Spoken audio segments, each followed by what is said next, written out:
వెళ్ళాలనిపించి ఉపవాసంతో ఉన్నప్పుడు కూడా ఈ సమావేశానికి మీ అందరినీ కలవటానికి రావడానికి అవకాశం కల్పించిన అల్లా సుబ్హానహు వ తఆలాకి కృతజ్ఞతలు తెలియజేసుకుంటూ ఈరోజు చాలా చక్కటి విషయాలు మన గురు షరీఫ్ గారు చెప్పారు.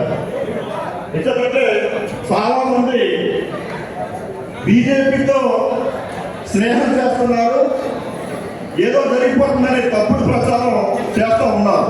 వాటన్నిటిని కూడా సవివరంగా షరీఫ్ గారు వివరించారు. మరి గతంలో బీజేపీ తోటి ప్రభుత్వం ఏర్పాటు చేసినప్పుడే అనేక సంక్షేమ కార్యక్రమాలు దోహన్ స్కీమ్ కానీ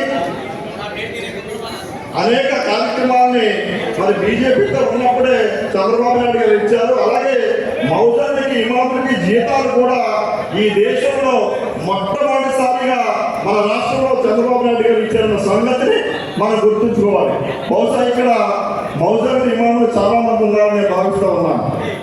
మరి నేను ఒక ఎక్స్పీరియన్స్ చెప్తాను. మా తూర్పుగోదావరి జిల్లాలో గన్నవరం అనే విలేజ్లో ఒక మసీదుకి మరి సెప్టెంబర్ నుంచి జీతాలు రావటం లేదు. అయితే అక్కడ ఒక చోట రావట్లేదా ఏంటని అడిగితే ప్రతి చోట కూడా రాష్ట్రంలో ఎక్కడా కూడా గత 6 నెలల నుంచి కూడా గౌరవ వేతనాలు ఇవ్వట్లేదన్న సంగతి మరి నేను గమనించాను. మరి ఎంత దారుణమైన పరిస్థితి అంటే ఆ రోజు చంద్రబాబు నాయుడు గారు 5,000 మసీదులకి గౌరవ వేతనాలు మొదటికి ఇమాముకి ఇస్తే ఆ రోజు నుంచి ఆ మసీదులు అన్నీ కూడా సక్రమంగా నడుస్తూ ఉన్నాయి.